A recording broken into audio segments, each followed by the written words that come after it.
ইন্টারপোলের সহযোগিতায় ভারতে থাকা শেখ হাসিনাকে আটক করেছে আইনশৃঙ্খলা বাহিনী। এর আগে হত্যা ও গণহত্যার মামলায় তাকে গ্রেপ্তার করার আদেশ দিয়েছিলেন আন্তর্জাতিক অপরাধ ট্রাইব্যুনাল। পদত্যাগ করে দেশ ছেড়ে পালানো সাবেক প্রধানমন্ত্রী শেখ হাসিনাকে গ্রেপ্তার করেছে ভারতের নয়াদিল্লি পুলিশ। মানবতা বিরোধী অপরাধে দোষী সাব্যস্ত বাংলাদেশের সাবেক প্রধানমন্ত্রী শেখ হাসিনার বিরুদ্ধে রেড নোটিশ জারি করেছে আন্তর্জাতিক পুলিশ সংস্থা ইন্টারপোল।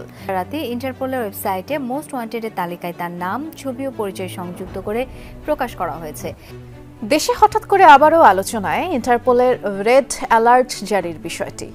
জুলাই গণহত্যার দায়ে অভিযুক্ত দেশ ছেড়ে পালিয়ে যাওয়া শেখ হাসিনার বিরুদ্ধে রেড অ্যালার্ট জারি হয়েছে। ইন্টারপোলের মাধ্যমে তাদেরকে গ্রেপ্তার করা এবং শেষ পর্যন্ত তাদেরকে বাংলাদেশে ফিরিয়ে এনে তাদের উপরে আদালত কর্তৃক যে সাজা দেয়া হয়েছে সেটা কার্যকর করার চেষ্টা করা হবে। এদেশে যেন আর ফ্যাসিস্ট এভাবে তৈরি না হতে পারে, জনগণের উপরে স্টিমুলার না চালাতে পারে, কোনো সরকারি যেন আইসা এইভাবে এই ধরনের অন্যায় না করতে পারে, সেই জন্য এটাকে বাস্তবায়িত করাই হলো দেখাটা হলো আমাদের জন্য সৌভাগ্যের বিষয়টা। রায়ের যে ফাঁসির যে আদেশ, এটা কার্যকর হলেই আসলে বাংলাদেশে বোঝা যাবে যে বাংলাদেশের আইন এবং বিচার সঠিক জায়গা মতো আছে, সঠিকভাবে আইনের প্রয়োগ হচ্ছে। ইচ্ছা বা আশা রায়টা বাস্তবায়িত হয়, খুব তাড়াতাড়ি বাস্তবায়ন হওয়া দরকার। এতগুলো ছাত্রের গণহত্যার সাথে জড়িত ছিলেন, অপরাধ অবশ্যই এটা নিঃসন্দেহে স্বীকার করতে হয়। হাসিনা এবং কি তার যে দল আসলে আমাদের দেশে মানবাধিকার লঙ্ঘন করেছে। সঠিক বিচার হোক, এটা আমরা সকলেই এই কামনাই করি। কথা আছে না, ওস্তাদের মার শেষ রাতে, সেটাই দেখিয়ে দিয়েছেন প্রফেসর ইউনূস। কারণ বর্তমানে প্রফেসর ইউনূসের সরকারের মেয়াদ প্রায় শেষের দিকে। এই সময় এসে একদিকে শেখ হাসিনার বিরুদ্ধে আন্তর্জাতিক অপরাধ ট্রাইব্যুনালে ফাঁসির রায়, আবার অপরদিকে ভারতে শেখ হাসিনাকে গ্রেফতার করার জন্য ইন্টারপোলে রেড নোটিশ। সুতরাং দুয়ে দুয়ে মিলে 4 হয়ে গিয়েছে। কারণ বাস্তবতা হচ্ছে নরেন্দ্র মোদী যেই স্কুলের ছাত্র, সেই স্কুলের শিক্ষক হচ্ছে প্রফেসর ইউনূস। সুতরাং বাঘের সাথে বিড়ালের তো তুলনাই হয় না। যে কারণে এবার শেখ হাসিনার বিরুদ্ধে ইন্টারপোলের রেড নোটিশ জারি করার পরেই ভারতে এবার ইন্টারপোলের পুলিশের হাতেই ধরা পড়েছে শেখ হাসিনা। দর্শক, এ বিষয়ের কিছু অংশ ভিডিওর শুরুতে শিরোনামে আপনারা দেখেছেন, বিস্তারিত দেখবেন পুরো ভিডিও জুড়ে। এই বিষয়গুলো দেখার পূর্বে আপনাদের একটা অনুরোধ করব, যারা আমাদের চ্যানেলে নতুন আসছেন চ্যানেলটি সাবস্ক্রাইব করে অল ক্লিক করে বেল আইকনটি চালু করে দিবেন। দর্শক, চলুন আমরা দেখব যে শেখ হাসিনার বিরুদ্ধে ইন্টারপোলের রেড নোটিশ জারি হয়েছে এবং ভারতে ইন্টারপোলের পুলিশের হাতেই ধরা পড়েছে শেখ হাসিনা। সেটা আমরা দেখব। সেটা দেখার পূর্বে চলুন প্রথমে আমরা একটু দেখে আসি যে শেখ হাসিনার ফাঁসির রায় কার্যকর নিয়ে বাংলাদেশের আপামর জনতা কে কি বলছে, সেটা প্রথমে কিছু অংশ দেখে এরপর ওই বিষয়টা দেখব। ধৈর্য ধরে একটা লাইক দিয়ে ভিডিওটি শেষ পর্যন্ত দেখতে থাকুন। জুলাই গণঅভ্যুত্থানে গণহত্যার দায়ে দণ্ডপ্রাপ্ত হন বাংলাদেশের সাবেক প্রধানমন্ত্রী শেখ হাসিনা। তার ফাঁসির রায়কে ঘিরে কি ভাবছে সাধারণ মানুষ, চলুন জানা যাক। প্রাইম মিনিস্টার ছিল, অপরাধ তো অবশ্যই করছে। এতগুলো ছাত্রের গণহত্যার সাথে জড়িত ছিলেন, অপরাধ তো অবশ্যই এটা নিঃসন্দেহে স্বীকার করতে হয়। এখন হচ্ছে ওনাকে দেশে ফিরিয়ে আনাটাই সব থেকে মুখ্য একটা বিষয়। এখন এইখানে থেকে আমরা তার ফাঁসির কার্যকর তো এটা কখনো পসিবল না, যে পর্যন্ত না ওনাকে এখানে দেশে ফিরিয়ে আনা যায়। ইন্টারপোলের মাধ্যমে যদি ওনাকে এই দেশে আনার একটা ব্যবস্থা করা যায়, তাহলে মনে হয় এটা কার্যকর কোনোভাবে সম্ভব হলেও হতে পারে। কিন্তু যে পর্যন্ত উনি ইন্ডিয়াতে আছে সেই পর্যন্ত মনে হয় না আদৌ এটা সম্ভব হবে বলে। উনি যে কার্যক্রম চালিয়েছে সেই বিষয়টা আসলে অত্যন্ত দুঃখজনক, প্রথম কথা। এবং কি হাসিনা এবং কি তার যে দল আসলে আমাদের দেশে মানবাধিকার লঙ্ঘন করেছে। এখন তার রায় হিসাবে যেটা দিয়েছে আমি মনে করি ঠিক আছে, কিন্তু এখানে উনি আছে বর্তমানে দেশের বাইরে। আমার কথা হলো প্রথমত ওনাকে দেশে আনা হোক, তারপরে মনে হয় একটা করলে হয়তো সবচেয়ে বেশি ভালো হয়। আইন করা যে আন্তর্জাতিক অপরাধ ট্রাইব্যুনালের যে আইনটা করেছে, তো উনার অপরাধ উনি যদি অন্য আসামিকে অন্য দেশ থেকে নিয়ে এসে ফাঁসি দিতে পারে, তাহলে ওনারটাও হয়তো এইভাবেই ওনার আইনেই এটা সম্ভব। হয়তো সঠিক বিচার হোক, এটা আমরা সকলেই এই কামনাই করি। শেখ হাসিনার বিরুদ্ধে যে রায়টা হয়েছে এতে আমরা খুশি।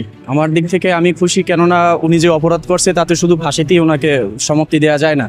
জুলাই অভ্যুত্থান, 5ই আগস্টের কথা আমরা সবাই শুনছি এবং দেখছি, মিডিয়ার মাধ্যমে আপনাদের মাধ্যমে দেখছি। আর উনি যে অপরাধটা সর্বপ্রথম সংগঠিত করেছে বাংলাদেশে, সেটা হলো 2009 সালে পিলখানা বিদ্রোহের মাধ্যমে। যেটাকে পিলখানা বিদ্রোহ বলা হয়, আসলে এটা পিলখানা বিদ্রোহ না।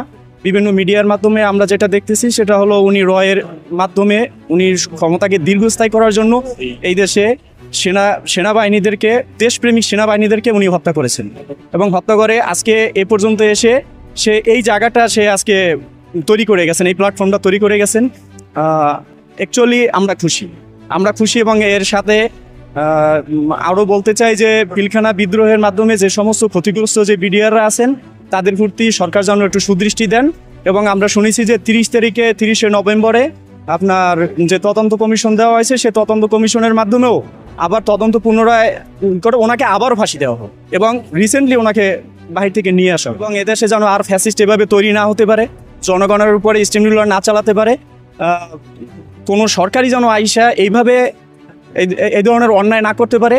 সেই জন্য এটাকে বাস্তবায়িত করাই হলো দেখাটা হলো আমাদের জন্য সৌভাগ্যের বিষয় একটা। এটা আসলে এদেশের সাধারণ জনগণের পক্ষে হয়েছে, আর এটা তো বাস্তব যে সে এই ধরনের নির্মম এবং নিষ্ঠুর একটা হত্যাযজ্ঞ চালিয়েছে। তো সেক্ষেত্রে থেকে রায়টা ঠিক হয়েছে, তবে আমার ইচ্ছা বা আশা রায়টা বাস্তবায়িত হয়, খুব তাড়াতাড়ি বাস্তবায়ন হওয়া দরকার। একজন সাধারণ নাগরিক হিসেবে আসলে আমি এটাই বলতে চাই যে ভবিষ্যতে কেউ যেন ক্ষমতার একদম শিখরে থেকে যে এই ধরনের স্বৈরাচার হয়ে উঠতে না চায় বা না পারে, এজন্য হইলেও রায়টা আসলে বাস্তবায়ন হওয়া দরকার, যে আমরা যেন সবাই শিক্ষাটা অর্জন করতে পারি এখান থেকে। সে যে অপরাধ বা যে অন্যায় করছে দেশের রাষ্ট্র পরিচালনা করতে 17 বছর মানুষকে কোনো কথা বলতে দেয় নাই, মানুষের জবান কেড়ে নিচ্ছে, মানুষের মনের কথা কেউ বলতে পারে না। সেই হিসাবে আমি মনে করি যে রায়টা কার্যকরী হয়েছে। পরবর্তীতে যারা দেশের রাষ্ট্র পরিচালনা করবে তারা বুঝতে পারবে যে দেশে যদি কোনো অন্যায় অবিচার করে তাহলে এইরকম রায় তাদের নামেও হবে, এটা তো আমি মনে করি। এটা যুক্তিযুক্ত রায় হয়েছে, যে সাধারণ মানুষের যে আশা ছিল আশাটা পূর্ণ হয়েছে, যেই একটা মানুষের উপর একটা অত্যাচার অবিচার হয়েছিল সেটার অবসান হয়েছে। আশা করি যে ভবিষ্যতে আর কেউ এই ধরনের উচ্ছৃঙ্খল বা এই ধরনের মানুষের উপরে জুলুম নির্যাতন করার কোনো সাহস পাবে না। তো এই শিক্ষাটা নিয়ে এই রায়টার উপরে ভিত্তি করে যে শিক্ষাটা মানুষ পেয়েছে যে অন্যায়কারী কখনো প্রশ্রয় পাবে না। তো সামনের দিনগুলোতে যেসব রাষ্ট্রপ্রধানরা দেশ শাসন করবেন তাদের এই জিনিসটা মাথায় রাখা উচিত যে আসলে জনগণের উপরে কখনো অত্যাচার অবিচার করে টিকে থাকা যায় না। এই রায়টা একটা ঐতিহাসিক রায়, আমি মনে করি যে এখান থেকে সবার শিক্ষা নেওয়া উচিত। গতকালকে সাবেক প্রধানমন্ত্রী শেখ হাসিনার যে রায় আদালত দিয়েছে সেটা আমরা সাধারণ জনগণ মনে করি এর দ্বারা বাংলাদেশে নতুন একটা দৃষ্টান্ত সৃষ্টি হলো যে কোনো সরকার বা ক্ষমতাশীল কেউই ভবিষ্যতে ছাত্র জনতা বলেন সাধারণ মানুষের উপরে এভাবে নির্বিচারে মানুষ হত্যা বা ফ্যাসিবাদ কায়েম এগুলা করতে পারবে বলে মনে হয় না। আগামীতে যারাই ক্ষমতায় আসবে, যারাই দেশ পরিচালনা করবে, তারা অবশ্যই অতীতের এই জিনিসগুলো মাথায় রেখে দেশ পরিচালনা করবে বলে আমরা আশা করি এবং এইটাই হওয়া উচিত। কারণ জনগণ নিয়ে হচ্ছে দেশের সব কিছুর আগে হচ্ছে জনগণের সুযোগ সুবিধা, নাগরিক সুবিধা, তাদের সব কিছু এগুলো মাথায় রেখেই দেশ চালানো উচিত, পরিচালনা করা উচিত।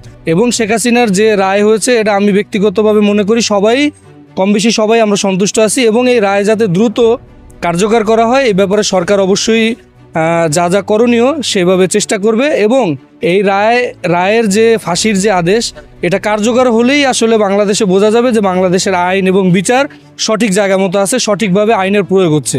আর আমরাও সেটা চাই যে রায় আদালত দিয়েছে এই রায় যত দ্রুত পারে বাংলাদেশ সরকার ভারতের সাথে কথা বলে তাকে এনে যে কোনো মাধ্যমে হোক বা ইন্টারপোলের মাধ্যমে হোক তাকে এনে এই বিচারটা কার্যকর করে বাংলাদেশের মানুষকে দেখিয়ে দেবে যে বাংলাদেশের মানুষের উপরে জুলুম নির্যাতন করে কোনো সরকারই বাংলাদেশে থাকতে পারবে না। কারণ বাংলাদেশ একটি স্বাধীন রাষ্ট্র, এই স্বাধীন রাষ্ট্রে ইচ্ছা করলেই ছাত্র জনতার উপরে, সাধারণ মানুষের উপরে চাইলেই গুলিবর্ষণ করা, চাইলেই হত্যা করা, গুম করা এগুলো করা যাবে না। যে এইটার দৃষ্টান্তই হচ্ছে এই রায়। তা আমরা এই রায়ের ব্যাপারে সন্তুষ্ট আছি। এই রায়ে তো বাংলাদেশের মানুষ অত্যন্ত খুশি এবং সন্তুষ্ট। সেই পিলখানা থেকে শুরু মানুষ, আমি ব্যক্তিগত তখন থেকেই ক্রোধান্বিত বা আমি তখন থেকেই শঙ্কিত ছিলাম যে আর বাংলাদেশের উপর কী ক্র্যাকডাউন চালানো হয়। আর ওভারঅল বাংলাদেশের মানুষ খুশি বলা চলে। যা করছে এতদিন মানুষের উপর স্বৈরশাসন বা মানুষের উপর জুলুম নিপীড়ন এগুলো আসলে কোনো সরকার প্রদান করতে পারে না। এগুলা সরকার হবে, মানুষের সরকার হবে, যে মানুষের কথা বুঝবে, জনমানুষের দুর্গুড়া যাবে, ওইরকম কিছু না। উনি হলো রয়্যাল ক্লাস, ওরা সাধারণ মানুষের সরকার ছিল না, ওরা রয়্যাল ক্লাসের সরকার ছিল। ওরা নিজের ইচ্ছা মতোই চলতো। ওদের দিয়ে আসলে বাংলাদেশের কোনো কিছু সম্ভব না। ওরা বাংলাদেশের শত্রুই ছিল বলা চলে। ইন্টারপোলের মাধ্যমে তাদেরকে গ্রেপ্তার করার চেষ্টা করে। সেক্ষেত্রেও কিন্তু রাষ্ট্র হিসাবে ভারতের সহায়তার প্রয়োজন হবে। সেটার মাধ্যমে বাংলাদেশ চেষ্টা করবে, যে প্রচেষ্টায় সফল হবে সেই চেষ্টা বাংলাদেশ ক্রমাগত করে যাবে এবং শেষ পর্যন্ত তাদেরকে বাংলাদেশে ফিরিয়ে এনে তাদের উপরে আদালত কর্তৃক যে সাজা দেয়া হয়েছে সেটা কার্যকর করার চেষ্টা করা হবে। ইন্টারপোলের বাংলাদেশের থেকে বাংলাদেশের পুলিশ ডিপার্টমেন্টের পক্ষ থেকে ইন্টারপোলের কাছে আনুষ্ঠানিক রিকোয়েস্ট পাঠানো হয় এবং সেই রিকোয়েস্টের ভিত্তিতে ইন্টারপোল তো বিভিন্ন রাষ্ট্রের যে পুলিশ বাহিনী আছে তাদের সাথে সমন্বয়ে কিন্তু কাজ করে। তারা গ্রেপ্তার করে নাকি? তারা সেই ক্ষেত্রে ইন্টারপোল যেটা করতে পারে, ওই রাষ্ট্রের পুলিশের সহযোগিতা তাদের গ্রেপ্তার করে সংশ্লিষ্ট যে রাষ্ট্রে তাকে সে ওয়ান্টেড আছে সেখানে ফেরত পাঠাতে পারে। ইন্টারপোল যেটা করে যে তাদের যে ওয়েবসাইট সেখানে ওয়ান্টেড হিসেবে দেয়, কিন্তু ইন্টারপোল কি নিজে কোনো গ্রেপ্তার করে হচ্ছে থ্রু হচ্ছে ওই রাষ্ট্রের পুলিশ বাহিনীকে দিয়ে। হ্যাঁ, এবং ইন্টারপোলের রিকোয়েস্টে যখন গ্রেপ্তার করা হয় তখন ইন্টারপোল কিন্তু তার সেই ক্ষমতাটা আছে যে সে তখন এই গ্রেপ্তার করে ওই সংশ্লিষ্ট রাষ্ট্রের কাছেও ফেরত পাঠাতে পারে বা ওই যে রাষ্ট্রে তাকে গ্রেপ্তার করা হয়েছে সেখানে বন্দী রাখতে পারে। ইন্টারপোলের একটা ভূমিকা এখানে আছে।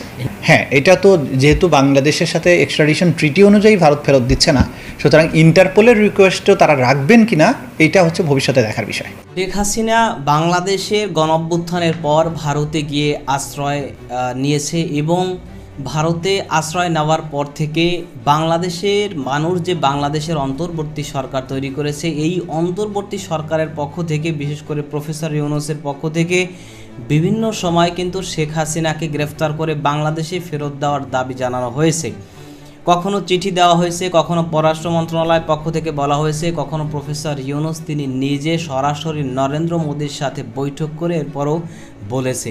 কিন্তু এই বাংলাদেশের অন্তর্বর্তী সরকারের কোনো কথাই ভ্রুক্ষেপ করেনি ভারত এবং বিভিন্ন সময় বিভিন্ন রকমের অজুহাত দেখিয়েছে। কিন্তু এখন যে বাংলাদেশে আন্তর্জাতিক অপরাধ ট্রাইব্যুনাল, আবার যেটা শেখ হাসিনা নিজেই তৈরি করেছিল, সেই আন্তর্জাতিক অপরাধ ট্রাইব্যুনালেই আবার শেখ হাসিনার বিরুদ্ধে ফাঁসির রায় ঘোষণা হয়েছে। সুতরাং এখন তো শেখ হাসিনা একজন দণ্ডিত, একজন সাব্যস্ত অপরাধী বা আসামি। এখন শেখ হাসিনাকে ভারত কিভাবে প্রশ্রয় দিবে? এই কারণেই কিন্তু ভারতের উপর খুব কঠোরভাবে চাপ পড়েছে। এই আন্তর্জাতিক অপরাধ ট্রাইব্যুনালের পক্ষ থেকে যখনই শেখ হাসিনার বিরুদ্ধে ফাঁসির রায় হয়েছে, এরপর থেকেই কিন্তু ভারতের উপর কঠোরভাবে চাপ পড়েছে শেখ হাসিনার ইস্যু নিয়ে।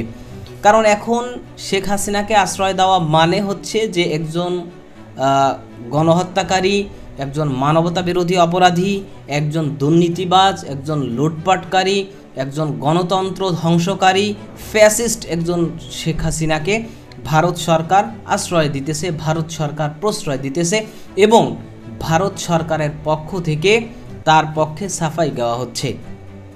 তো যেটা কিন্তু আন্তর্জাতিক মহলে ভারতের জন্যই একটা বিব্রতকর পরিস্থিতি এবং মারাত্মক লেভেলের একটা বিব্রতের কারণ।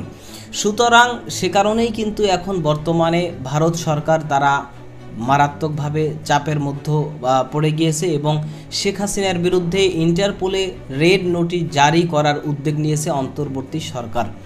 তো এই যে উদ্যোগটা, এর আগেও এই উদ্যোগ নেওয়া হয়েছিল, কিন্তু কঠোরভাবে কোনো ডকুমেন্ট কিন্তু সেখানে সাবমিট করা যায়নি। কিন্তু এবার যেহেতু শেখ হাসিনার ফাঁসির রায় হয়েছে আন্তর্জাতিক অপরাধ ট্রাইব্যুনালে, সে কারণে কিন্তু কঠোর ডকুমেন্ট এই অন্তর্বর্তী সরকারের কাছে রয়েছে।